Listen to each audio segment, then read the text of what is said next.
So usually when you think about a physical fight, the threat is across the room. Right. There's a clear line of engagement. Exactly. There's a tangible physical distance between you and the person trying to hurt you. Yeah, the danger is external. You track their movement, you gauge the distance, and you just react. But I mean, imagine if the battle lines were drawn entirely differently. Like the enemy isn't across the room at all. The enemy is literally inside your own head.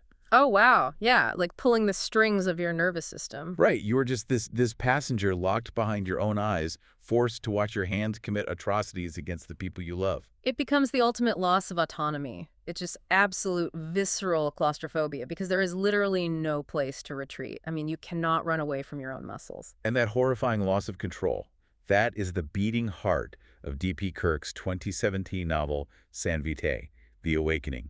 Today, we are providing a curated reader's guide to this universe for you.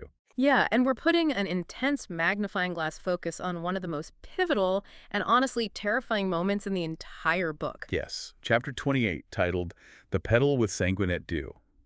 So consider this deep dive your shortcut to understanding the complex lore and the stunning psychological drama of this universe before you even crack the spine. It's a heavy one, for sure.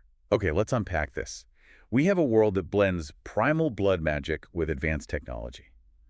But, throwing around terms like blood magic doesn't really capture the stakes here. No, not at all. What exactly is the board we are playing on? Like, what's the setup? Well, we have to look at the aftermath of what the text calls the cataclysm. So the world as we know it has been entirely ravaged. Right. The sky is literally marked by this phenomenon described as a scar in the heavens. Which is such a cool visual. It really is. And from the fallout of that cataclysm, society didn't just rebuild, it violently reorganized into this incredibly strict predatory hierarchy. Everything revolves around the presence and manipulation of a mysterious life force called Vitae. Yeah, and I noticed in the excerpts that this hierarchy is incredibly rigid. At the very bottom, you have the Sans. Right, the normal humans. Exactly. They don't possess any active Vitae powers. Yeah. They essentially serve as a subjugated donor class, just giving their blood to sustain the ruling elite. But how does that system actually function without constant rebellion? Well, it functions through institutionalized terror, disguised as protection. So above the Sans are the San Vitae. The vampires, basically. Basically, yeah. They are powerful, ageless, essentially vampire-like beings. And they are ruled by the Santerrie Council, Okay. which enforces order through something called the Diedrith Accord. And the accord is framed as a treaty, but, I mean, it operates way more like a vampiric taxation system. The taxation system, yeah. Yeah. Pay up or else. Exactly. It dictates this symbiotic yet highly parasitic relationship. The Sans provide the lifeblood, and the San Vitae ostensibly protect them from the horrors of the wasteland. But knowing human nature, there's just no way a treaty like that goes unchallenged. The texts mention a faction called the Humanis La Luna. Are they like a resistance movement from the Sans? They are far more extreme than a simple resistance. The Humanis are pure blood zealots. Oh, wow. Okay. Yeah, they possess no vitae whatsoever, and they view anyone tainted by it as a biological abomination. So they just want to wipe them out. Completely. And what makes them terrifying to the ruling San Vitae is that the Humanis have retained access to devastating Divitae technology. Wait, like what kind of tech? We're talking about thermal tracking, energy shields, and heavy plasma weapons. Oh, so they're packing heat. Oh, yeah. They are on a genocidal crusade to cleanse the world of Vitae entirely. So the book presents this deeply entrenched physical and political warfare where, honestly, neither the Santerrie nor the Humanis hold the moral high ground. Yeah, nobody's the good guy here. But knowing that purebloods want to eradicate magic doesn't mean much until you see it through the eyes of someone crushed at the very bottom of that hierarchy. Right, which brings us to our protagonist. Yes, Kurien. His character arc is just tragic. I mean, he doesn't start out as some highborn lord or a chosen one. No, not at all. He was a mere Sans street boy who made the catastrophic mistake of falling hopelessly in love with a powerful, aloof Santerrie Covenness named Myasuchi. And Kirk uses their dynamic to establish a recurring theme in this universe, which is that love is a lesson in pain. Oof, yeah. It is never soft or redemptive in this book. It is almost always transactional and punishing. Punishing is putting it mildly, honestly. Kurien becomes her conscript. He is forced to endure brutal physical training under a man named Master Gossip. Oh, gossip is brutal. Literally kicks him across a frozen arena just to break his spirit. But, like, the physical beatings are nothing compared to what happens when Kurien is taken by the ruling inquisitors. Wait, the vault? Yeah, he endures a 12-year torture session, locked in a vault, strapped inside an Iron Maiden that constantly drains his pitch-pure vitae. 12 years. I'm struggling to understand the mechanics here, though. How does someone survive 12 years of continuous bloodletting? Well, the short answer is they don't survive it, not in the traditional sense. Okay, what does that mean? The Iron Maiden isn't just an execution device. It acts as an extreme evolutionary pressure cooker. Oh, I see. Yeah, the constant, agonizing extraction of his vitae forces Kurien's biology to either adapt or die. And the trauma is so profound that it pushes him past the limits of a normal San Vitae. So he levels up, basically. In the worst way possible. He awakens from this torture as a Sanite, which is a rare, rediscovered, and highly feared evolution of the species. It means he's capable of harnessing the underlying demon aspect of Vitae itself. But that evolution just completely shatters his mind.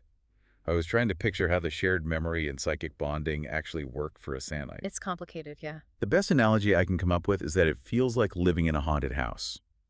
The house is your own body, and the ghosts haunting the hallways are the fractured memories and the literal personas of your past lovers who are sharing your mind. That's actually a great way to put it. Because for Kurien, he is haunted by an amalgamation of his former love, Myasuchi, and her deeply sinister, unbalanced twin sister, Rikuko. Right, they merge. Yeah, they merge into this entity called Lotus.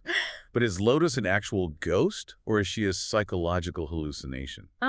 Neither, actually. And that's where Kirk's magic system really breaks the usual fantasy mold. Oh, really? Yeah, she is a physical, biological entity operating within his nervous system. Wait, biological? Yes, the lore of the Sanite kiss and Vitae bonding creates an inescapable physiological connection.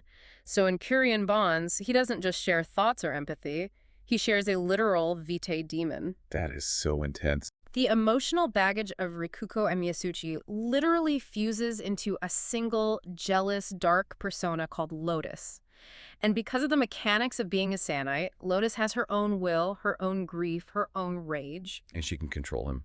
Exactly, she has the ability to hijack Kurien's motor functions.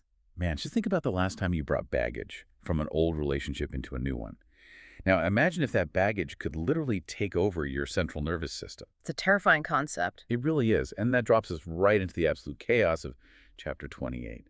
Kurien has finally bonded with a new partner, a fiercely resilient woman named Sharina. Right. And Lotus, this physical manifestation of his past loves, is furiously jealous, and she just takes the wheel. And the transition from the psychological to the physical is stunning in this chapter.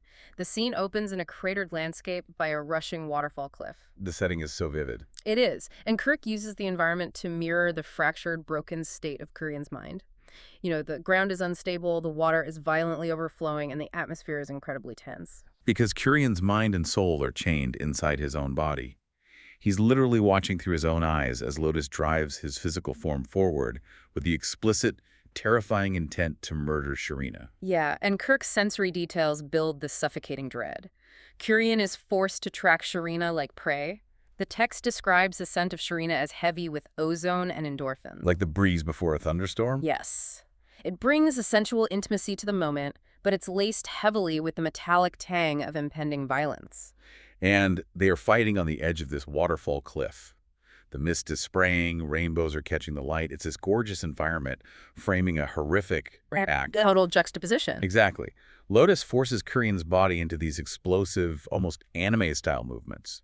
She initiates a blink step, this high-speed teleportation-like dash that is so fast it creates an absolute tornado of leaves in the vacuum of their departure. It's so cinematic. It is. She's deflecting plasma blasts with wind scythes generated from Kurien's clawed hands. But here's my question. How does the author manage to make a wide-open, kinetic fight scene on a cliff feel so utterly claustrophobic? It's done by heavily contrasting the macroscopic destruction with the microscopic internal struggle. Oh, that makes sense. Yeah, so on the outside you have Windside's exploding stone and crater impacts. It is huge, explosive action. But the narrative lens is entirely focused on Kurien's absolute helplessness. Because he can't stop it. Right. He is screaming at his own muscles to stop. He is bargaining with the demon inside him. He watches his own clawed hand reaching for Shrina's neck, and the most he can do, the absolute limit of his willpower, is force the blade of his claws to slightly twist. Just a fraction of an inch. Exactly, turning a decapitating strike into a horrifyingly deceptive, venomous kiss. That moment is just chilling. The blade lightly traces her skin, lifting the strap of her clothing and pulls her in. And Shrina's eyes go wide because she realizes the kiss isn't Kurien. It's Lotus. It's Lotus looking back at her. The violation of that intimacy feels so much worse than a physical strike. Because Kirk is demonstrating that the most terrifying violence isn't the plasma blasts or the broken bones. It's the corruption of trust and the theft of autonomy. Yeah. Lotus is using Kurien's own face, his own lips, to destroy the woman he loves. Which actually brings up the title of the chapter, The Petal with Sanguinette Dew. At first glance, it sounds like, I don't know, poetic window dressing. Sure, it sounds very gothic romance. Right. But looking at this as a reader's guide, it becomes clear that this is a literal mechanical process happening inside the magic system of the book. Yeah, we have to look at how the physical damage dictates the internal landscape here. As Lotus forces Kurien's body through this brutal fight with Shrina, he is taking severe physical damage. He's getting wrecked. Ribs are broken. Flesh is burned by plasma. And the blood from those injuries, the Sanguinette Dew, literally drips down into the mental landscape of his soul. Wait, it physically enters his mind. Metaphorically and mechanically, yeah. Lotus is feeding on that pain. The text describes a shade inside Lotus's core. The blood waters this shade, and we watch it physically bloom into a dark, starless black lotus flower inside their shared consciousness. Wow. It represents a masterclass in Gothic literary execution. Kirk's prose is intensely dense and emotional, and it really demands that the reader pay attention to how the external world and the internal soul are completely permeable to each other. Like the waterfall. Yes, the rushing groundwater spilling over the cratered cliffs is the overflow of Kurien's chaotic mind. The violent winds reflect the turmoil of the dueling personas. Every physical element serves as a mirror for the internal state. It also pays off the central theme we talked about earlier, right? Yeah. That love is a lesson in pain. Definitely. Kurien's character arc reaches its absolute climax here, but it's an entirely internal climax.